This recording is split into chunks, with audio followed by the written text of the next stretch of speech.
بسم اللہ الرحمن الرحیم اللہم اہدنا الصراط المستقیم صراط الذین انعمت علیہم غیر المغضوب علیہم ولا الضالین۔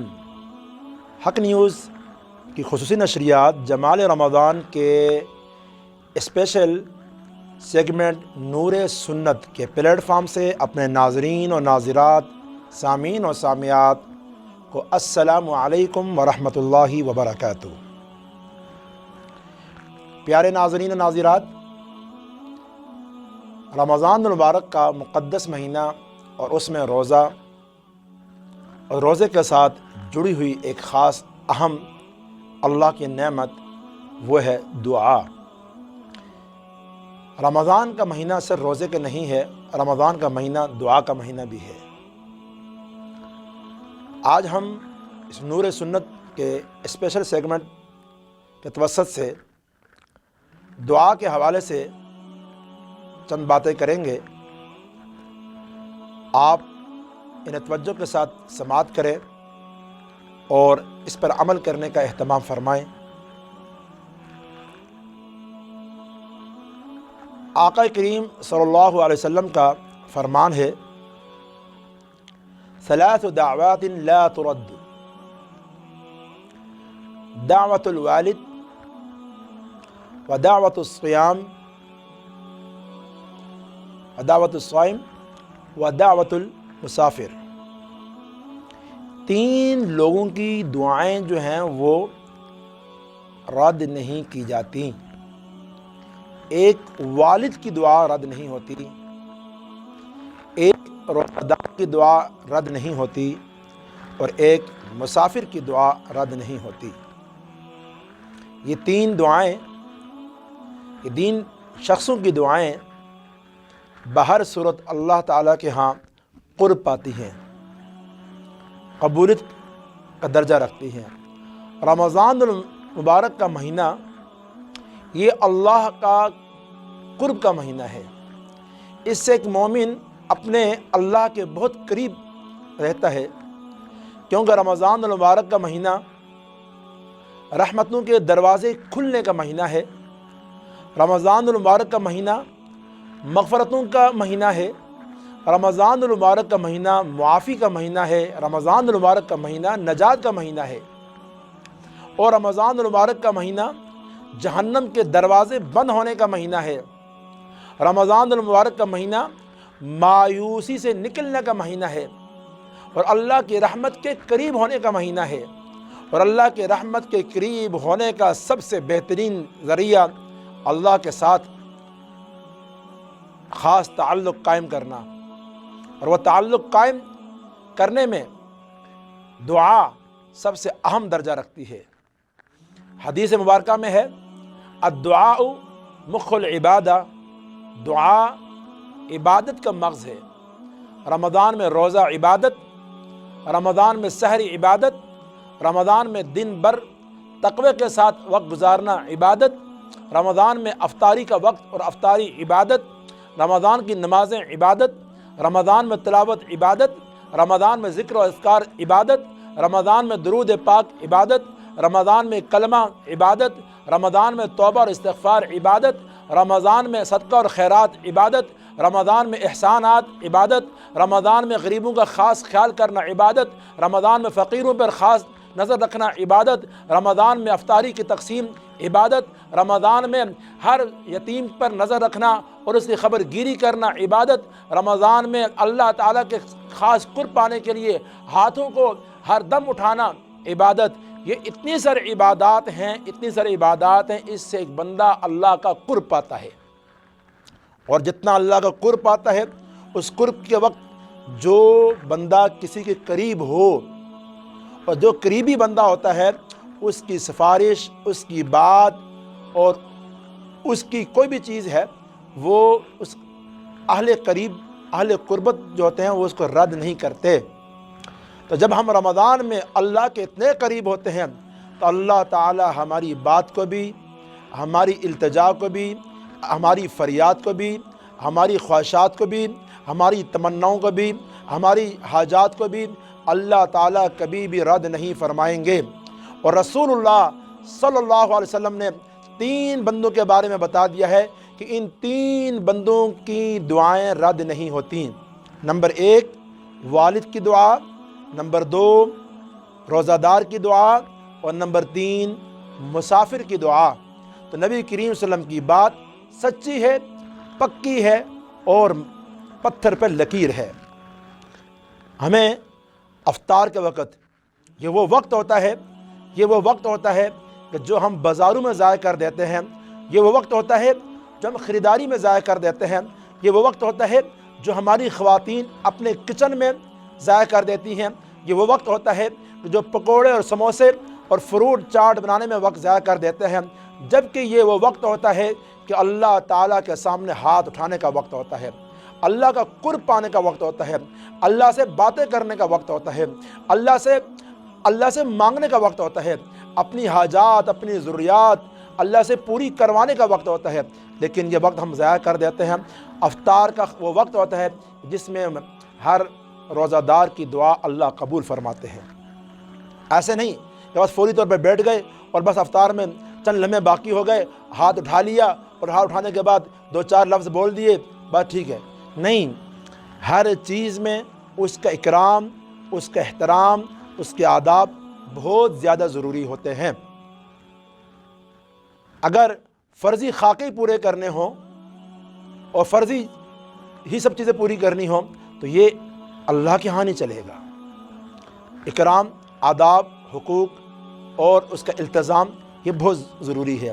اس لحاظ سے رمضان المبارک کے سحری کا وقت بہت قرب والا وقت ہے، تہجد کا وقت بہت قرب والا وقت ہے، کیونکہ ہر دن جو سحری کا وقت ہوتا ہے، تہجد کا وقت ہوتا ہے، اللہ بڑے قریب ہوتے ہیں اپنے بندے کے، تو رمضان میں تو اور زیادہ قریب ہوتے ہیں۔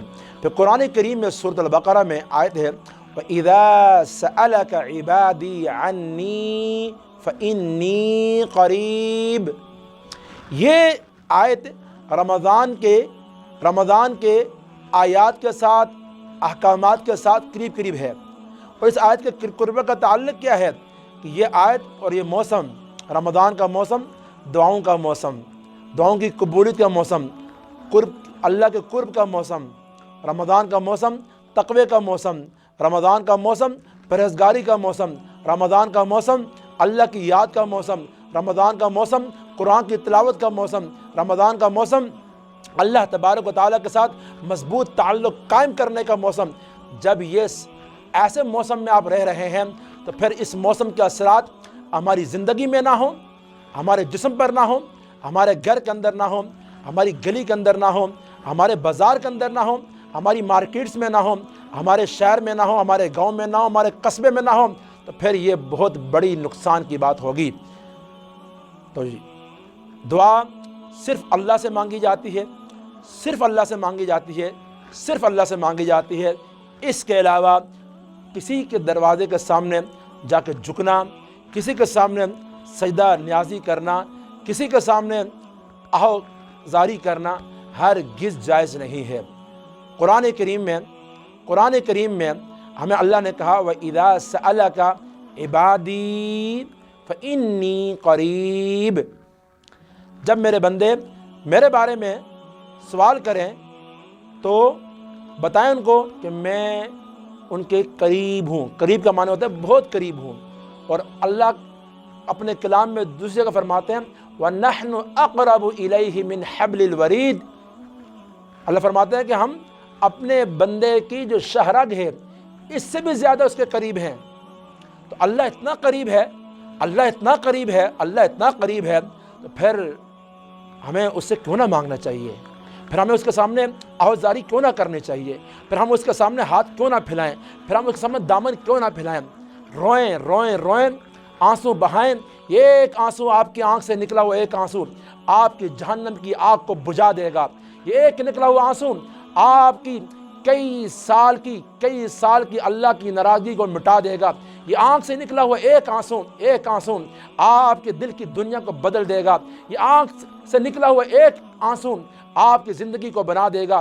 یہ نکلا ہوا ایک آنسو آپ کی بگڑی کو سنوار دے گا۔ ذرا نکالیے تو صحیح اللہ کے سامنے ایک آنسو۔ پھر یہ رمضان کا آنسو بڑا قیمتی آنسو ہوگا، بڑا عزیز آنسو ہوگا۔ خوب اللہ کے سامنے جھکیں، روئیں، مانگیں اپنے پیارے اللہ سے، اپنی زبان میں مانگیں، اپنے الفاظ میں مانگیں۔ اللہ کو ساری زبانیں آتی ہیں، اللہ کو ساری تمہاری کیفیات کا پتہ ہے، تمہارے اندر کیا پل رہا ہے، کیا ہو رہا ہے، وہ سارا کچھ اللہ تعالیٰ ہمارے دلوں کے حال کو بخوبی جانتا ہے۔ وَيَعْلَمُ مَا تُخْفِي الصُّدُورُ، ہمارے دلوں میں کیا ہے وہ جانتا ہے، ہمارے دلوں سے کون سی باتیں اٹھ رہی ہیں وہ جانتا ہے۔ اس لحاظ سے کوئی رمضان کا مہینے میں کوئی لمحہ، کوئی وقت، کوئی گھڑی، کوئی ساتھ، کوئی عبادت کے بعد کا کوئی وقت ہرگز ضائع نہ کیجیے، ہرگز ضائع نہ کیجیے، ہرگز ضائع نہ کیجیے۔ ہماری بہنیں اپنے گھروں میں موجود ہیں، ہماری مائیں اپنے گھروں میں موجود ہیں، ہماری بیٹیاں اپنے گھروں میں موجود ہیں، جو جہاں بھی موجود ہیں وہ اپنے اللہ تعالیٰ سے خوب رابطہ مضبوط تعلق قائم کریں۔ ہمارے بھائی، ہمارا مسلمان بھائی جہاں کہیں موجود ہیں وہ اس رمضان کے مقدس مہینے میں اللہ سے خوب تعلق قائم کریں۔ راستے میں چلتے ہوئے، راستے سے آتے ہوئے، اپنے گھر جاتے ہوئے، گھر سے آتے ہوئے، مسجد جاتے ہوئے، مسجد سے آتے ہوئے آپ کی زبانیں تر رہنی چاہیے اللہ کے ذکر سے، اللہ کے ذکر سے، اللہ کے ذکر سے، اور آپ کا دماغ ہر وقت فکر میں رہنا چاہیے۔ اور پھر یہ مہینہ جو ہے یہ اللہ کے سامنے اس فکر رکھے اپنی، یا اللہ میں کیسے اچھا بن جاؤں کہ تجھے پسند آ جاؤں، میں اپنے اخلاق کیسے بنا لوں کہ تجھے پسند آ جائیں، میں اپنے انداز کو کیسے بنا لوں کہ تجھے پسند آ جاؤں، اور پھر رب کے سامنے دعائیں مانگے۔ اس وقت امت محمدیہ صلی اللہ علیہ وسلم ساری دنیا میں پٹ رہی ہے، اس وقت امت محمدیہ صلی اللہ علیہ وسلم ساری دنیا کے اندر اس وقت اس کے دعاؤں کی ضرورت ہے، اللہ کی رحمت کی ضرورت ہے۔ امت مسلمہ مچل رہی ہے، اور یہ رمضان کا مقدس مہینہ دعاؤں کا مہینہ ہے۔ اپنے تمام مومنین اور مومنات دنیا بھر میں جہاں کہیں بھی مصیبتوں میں ہیں، تکلیفوں میں ہیں، غموں میں ہیں، پریشانیوں میں ہیں، اور مختلف کیفیات میں ہیں، سب کے سامنے بخوبی سبھی کو معلوم ہے۔ اس لیے اپنے تمام مسلمانوں کے لیے دعائیں کریں۔ جہاں جہاں مسلمان اللہ کے دشمنوں کی وجہ کے ہاتھوں سے پس رہے ہیں، ان کے لیے دعائیں کریں۔ اللہ تعالیٰ ان کی حفاظت فرمائے، اللہ تعالیٰ ان کا حامی بن جائے، اللہ ان کا ناصر بن جائے، اللہ ان کا مددگار بن جائے، اللہ ان کا دستگیر بن جائے، اللہ ان کا مشکل کشا بن جائے، اللہ تعالیٰ کی رحمت میں وہ ڈھانپے جائیں، اور اللہ تعالیٰ ان کو اپنے رحمت میں لے لے۔ یہی دعائیں ساری امت کے لیے، اپنے والدین کے لیے، اپنے اساتذہ کے لیے، اپنے مشائخ کے لیے، اور اپنے بال بچوں کے لیے، اپنے عزیزوں کے لیے، اپنے رشتہ داروں کے لیے، اور ہم سب کے لیے، اور حق نیوز کی خصوصی نشریات کے لیے، اور اس نشریات میں اپنے اس پیارے بھائی عطاء الرحمن ستی غازی کے لیے بھی دعاؤں کی درخواست ہے۔ والسلام علیکم ورحمۃ اللہ وبرکاتہ۔